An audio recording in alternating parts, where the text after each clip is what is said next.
delegado de Polícia Federal, que iniciou sua carreira como agente da Polícia Civil do DF, especialista em ciências penais, é atualmente o vice-presidente da Associação Nacional dos Delegados de Polícia Federal e na Polícia Federal foi coordenador do grupo de inquéritos do STF, secretário executivo da Comportos, professor da Academia Nacional de Polícia.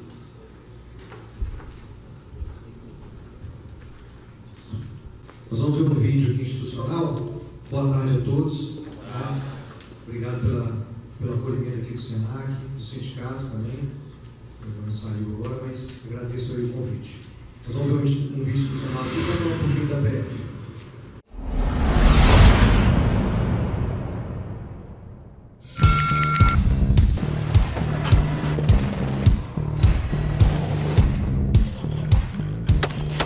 Tudo começa aqui em Brasília, na Academia Nacional de Polícia. Instalada num complexo de 800 mil metros quadrados, é reconhecida como uma das melhores academias de polícia do mundo.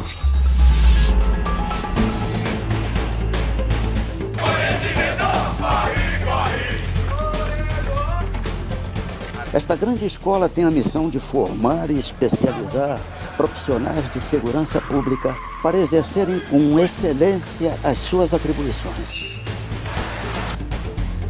Homens e mulheres de todo o Brasil chegam aqui com um sonho comum: tornar-se um policial federal.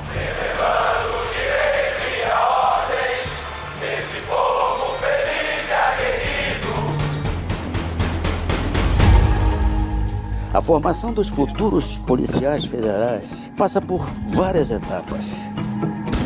A preparação física e intelectual, o domínio de técnicas e equipamentos, o estudo de modernos métodos de investigação.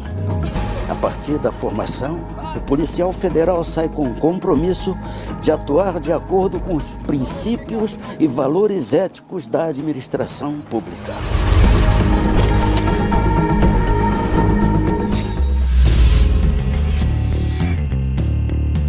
Depois de formados, os policiais federais estarão aptos a atuar nas mais de 100 unidades da PF por todo o país.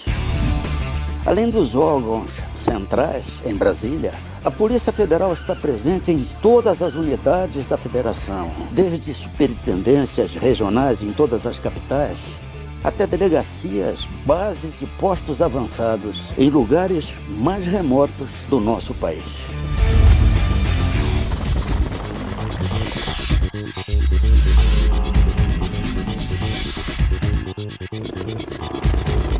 Seja pelo ar, por terra ou pelas águas deste imenso Brasil, a Polícia Federal é responsável pelo controle de entrada e saída de pessoas e mercadorias. Na tríplice fronteira entre Brasil, Argentina e Paraguai, o intenso patrulhamento da PF tem papel decisivo na redução de entrada de contrabando, armas e drogas ilícitas no país. O mesmo acontece no extremo oeste da Amazônia, onde a PF opera com a base Anzol, uma embarcação que controla tudo o que entra e sai pelo rio Solimões. No combate ao tráfico de drogas ilícitas, a Polícia Federal vai até a raiz do problema com as operações de erradicação de maconha no sertão nordestino. Várias vezes ao ano, a PF realiza essas operações com o objetivo de localizar e destruir plantações ilegais da maconha. Outra atividade de grande impacto da Polícia Federal no interior do país é o combate aos crimes ambientais, com a realização de operações de repressão ao desmatamento e à exploração ilegal de recursos minerais, inclusive em terras indígenas.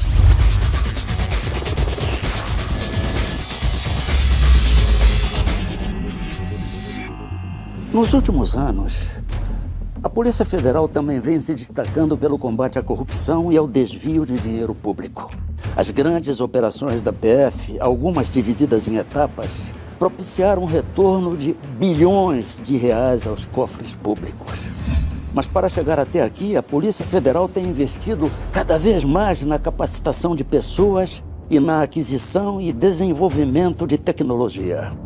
O emprego de técnicas avançadas de investigação, aliado a um quadro de cientistas e pesquisadores dos mais variados ramos do conhecimento, são instrumentos importantes para alcançar sucesso e alto rendimento na solução de suas investigações. Com os avanços cada vez mais acelerados das tecnologias de informação, cresce também o número de crimes cometidos pela rede mundial de computadores. Mas a Polícia Federal está preparada para enfrentar tais crimes.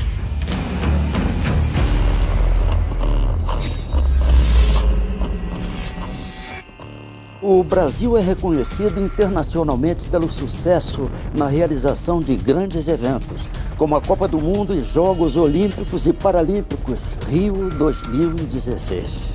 A Polícia Federal teve papel decisivo no planejamento estratégico desses eventos, o que contribuiu para o grande êxito na segurança dos Jogos. Isso só foi possível graças ao intenso treinamento dos grupos de elite da PF para enfrentar todo tipo de ameaças e prevenir situações de risco e incidentes. Durante esses eventos, foi grande o número de dignatários estrangeiros que visitaram o nosso país. A segurança e a proteção individual de cada um deles também são atribuições da Polícia Federal. Cada estrangeiro que entra no Brasil passa pela fiscalização da PF nos mais diversos postos de imigração. Os dados de passageiros de voos internacionais são checados e comparados com a base de dados da Interpol, que no Brasil é representada pela Polícia Federal.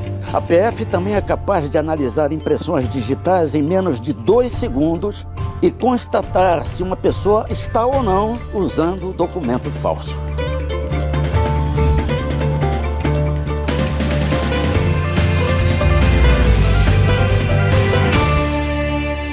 A Polícia Federal também presta serviços diretamente à sociedade, tendo como principal exemplo a emissão de passaportes.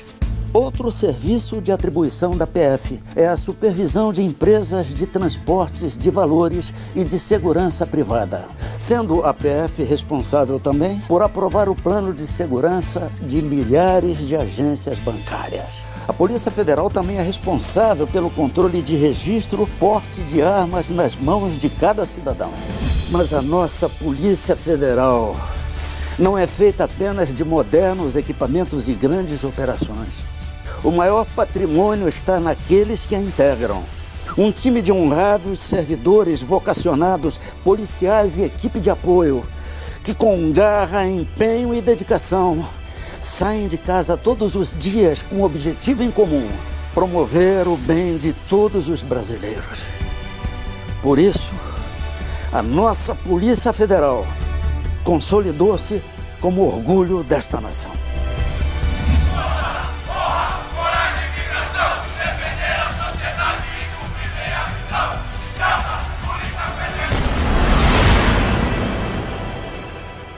Muito bem, pessoal, eu já vi esse vídeo aí umas 100 vezes, mas chega esse finalzinho aí e dá uma arrepiada. Para quem passou na academia de polícia, a gente revive todo esse momento que a gente passou de 4 meses lá na academia de polícia, e de fato é muito bom estar nessa profissão. Tenho muito orgulho de estar na Polícia Federal.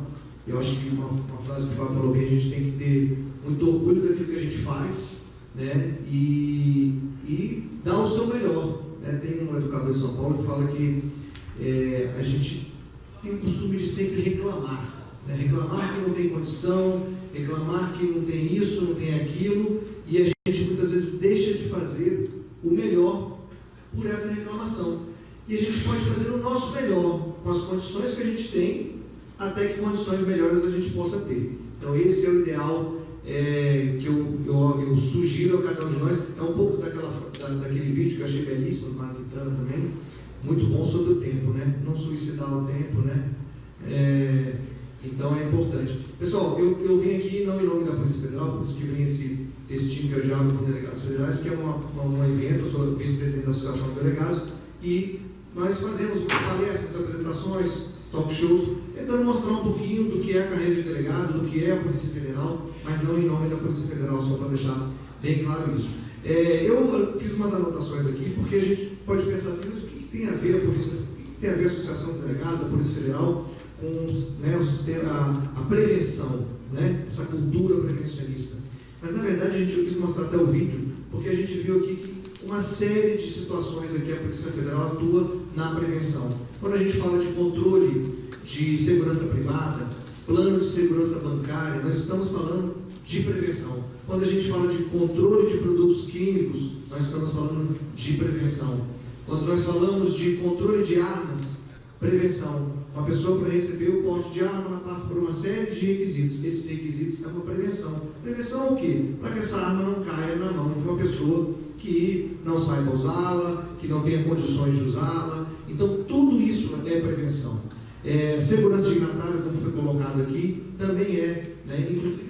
Todo o planejamento, na verdade, de uma operação, ele passa por uma prevenção, porque quando a gente faz um planejamento, quando a gente faz vai, por exemplo, fazer uma varredura num local onde vai chegar um chefe de Estado, eu estou tentando fazer o quê? Prevenir uma catástrofe, prevenir um ataque, prevenir um atentado. Então, sempre nós vamos estar trabalhando com prevenção. A segurança pública é isso, né? Todos nós aqui somos segurança pública, né? Bombeiro Civil, para mim, segurança pública, porque estamos trabalhando para o melhor, para a sociedade, para evitar, para prevenir. Já dizia o ditado aqui, os mais velhos aqui sabem que é melhor prevenir do que remediar. É uma frase muito antiga, né? que até hoje é uma frase que a gente pode se adequar. Agora, a segurança pública, na verdade, quando a gente fala de polícia, né, a gente normalmente, eu costumo dizer, isso na verdade foi uma frase do ex-secretário de Segurança Pública aqui, doutor Sandro Avelar, que é delegado da Polícia Federal, e ele dizia, a polícia, né, porque a polícia, e polícia, ela é a última barreira para o caos.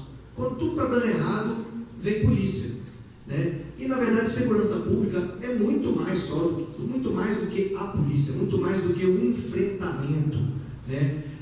Quando se a gente for parar para pensar, segurança pública, ela não pode vir somente com polícia, ela tem que vir com um Estado que tenha uma assistência social adequada, ela tem que vir com uma saúde, um sistema de saúde adequado, ela tem que vir com um sistema de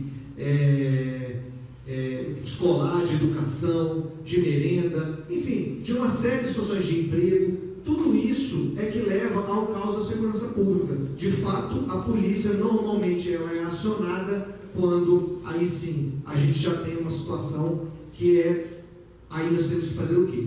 Remediar.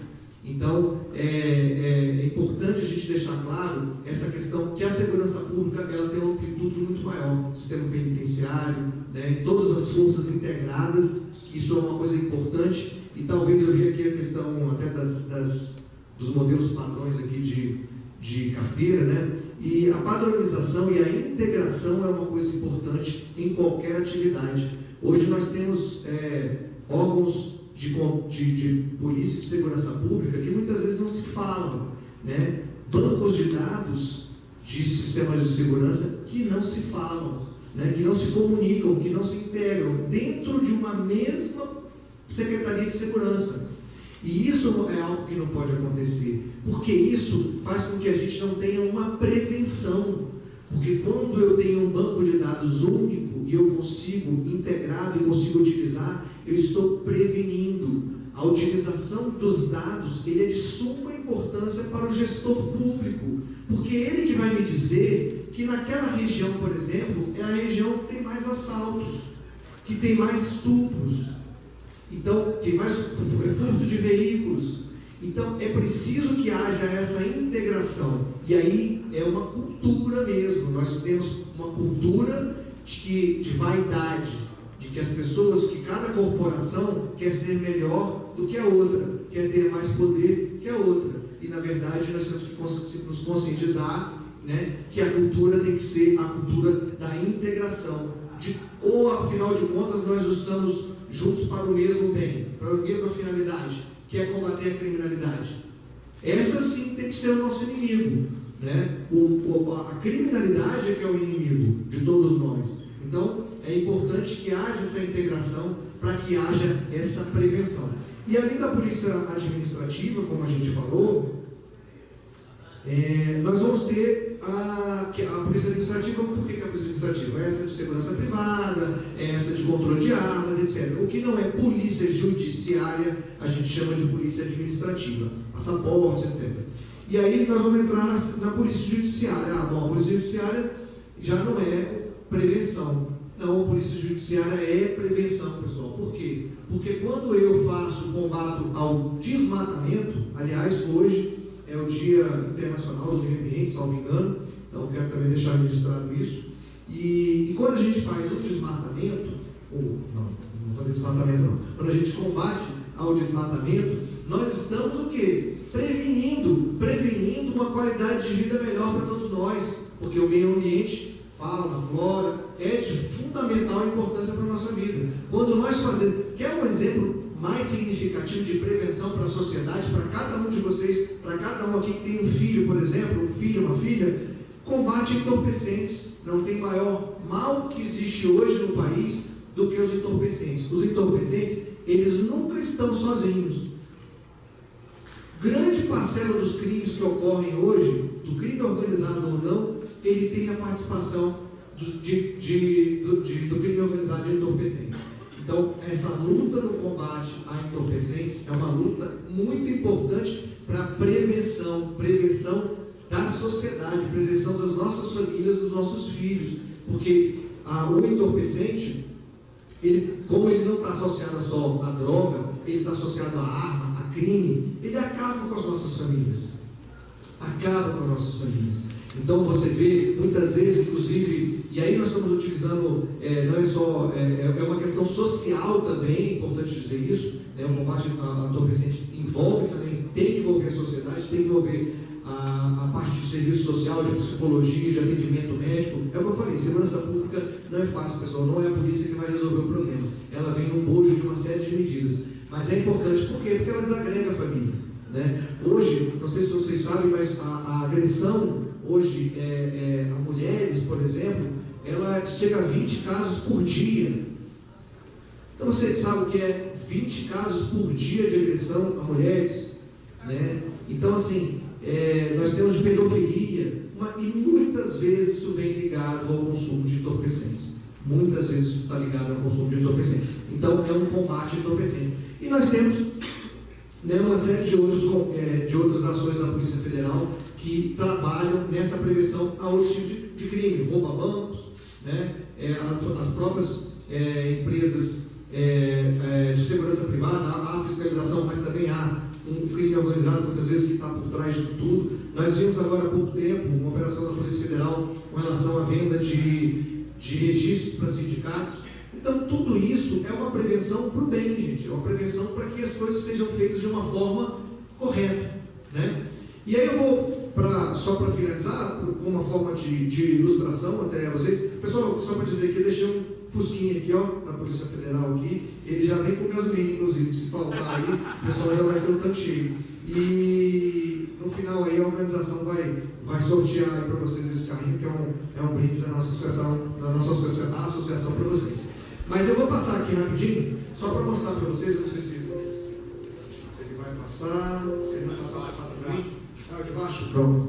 Pessoal, sobre a Operação Lava Jato, que eu considero ser o maior caso de prevenção no Brasil de corrupção. Por quê? Porque essa operação aqui, se Deus quiser, ela vai prevenir muita coisa, pessoal. Ela parou muita gente que já fazia, mas eu quero crer, né, como cidadão, que ela vai prevenir também. Ela não vai acabar, é ilusão, não tem como. Né? Isso são anos e anos, décadas de corrupção. Isso é importante deixar claro. A gente sempre costuma dizer que a Polícia Federal, que o crime de corrupção, ele é um crime que não tem partido, não tem cor, né? Então, mas eu considero como o maior caso de prevenção, né? Um legado que a Polícia Federal deixou, né? Continua deixando, porque ela não acabou, não sei nem se ela vai acabar, mas ela vai com certeza prevenir muita coisa. Bom, então foram 104 inquéritos policiais, autoridades com prerrogativa de foro, Deixa eu ver se eu passei. Rapaz, o negócio aqui a prevenção aqui é rápido, hein? Peraí.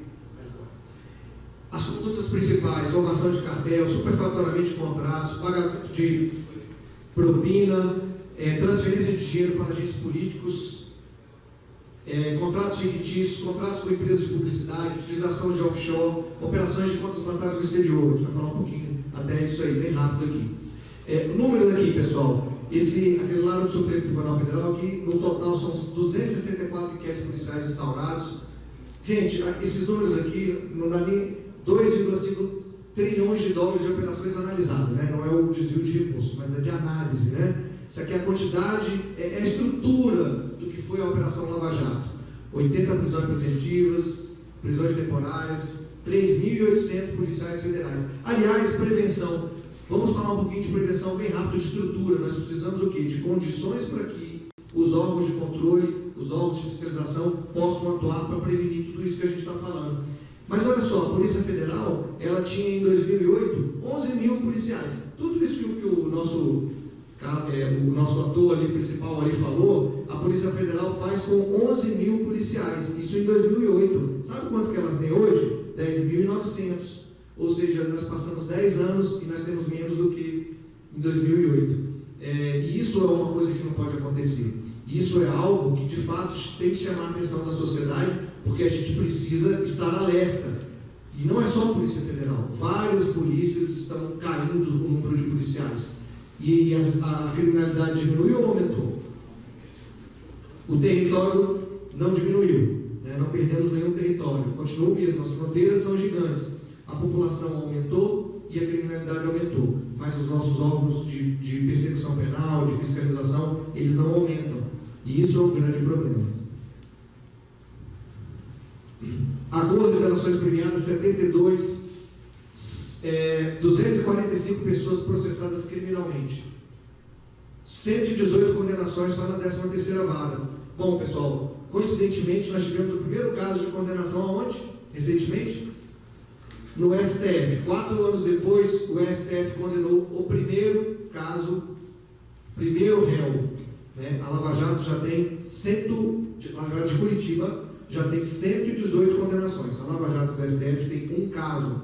Então é outra coisa que nós temos que mudar, a questão da prerrogativa de foro. Tudo isso para ajudar na prevenção. 10 bilhões de dólares de restituição. Para vocês terem ideia, como eu comentei, essa questão do investimento. Polícias, órgãos de fiscalização, isso tudo é investimento que retorna, né? A Polícia Federal, sabe qual é o orçamento anual da Polícia Federal? 6 bilhões. Numa operação, a polícia conseguiu recuperar de restituição. Não estou dizendo, nós não estamos falando aqui de valores que foram desviados. Esse outro está aqui embaixo. Nós estamos falando de restituição, 10 bilhões. Então, quer dizer que só isso aí já pagou quase 2 anos de todo o orçamento da Polícia Federal. 740 milhões de dólares em bens bloqueados e sequestrados. Esse aqui foi em 2016, porque aquele outro foi do outro ano anterior. 21 bilhões de prejuízo sobre investigação. E em 2017, 186 operações. Vamos lá. O que mais é importante aí, pessoal? Cooperação. A gente não faz investigação sozinho, a gente não previne sozinho. Por isso que é importante, de fato, ter uma interação com o Corpo de Bombeiros. É importante, ninguém tem que brigar, como o Fábio falou. A gente tem que estar junto. Né? É claro que precisam deixar a gente estar junto, mas a gente tem que estar junto, a gente tem que trabalhar integrado. Porque isso tudo faz parte de um complexo, é como um corpo, né? Cada braço é um de nós, mas é o corpo que vai fazer tudo isso. Então é importante ter essa cooperação. Não tem ninguém melhor que ninguém aqui. Todos fazem o seu papel e todos são de suma importância. Então é isso, pessoal. É imprescindível, então, essa cooperação internacional também, porque isso é, acima de tudo, fundamental. Pessoal, aqui está o nosso juramento, né, para quem não conhece, e tenho muito orgulho de estar nessa profissão. Quem ainda quiser, nós vamos ter concurso agora, vai abrir o concurso para 500 vagas, né, vamos tentar aumentar um pouquinho esse número. Está aqui meu contato, Quem tiver alguma dúvida pode mandar esse e-mail aqui, mandar um e-mail ou mandar um WhatsApp. E por final, pessoal, nós vamos fazer, a associação vai fazer agora, dia 5 de agosto, uma corrida contra a corrupção. É para conscientização da população da importância da prevenção realmente. Estão convidados, site aí da Central de Corridas. Agradeço aí a oportunidade. Obrigado a todos e boa tarde, boa noite.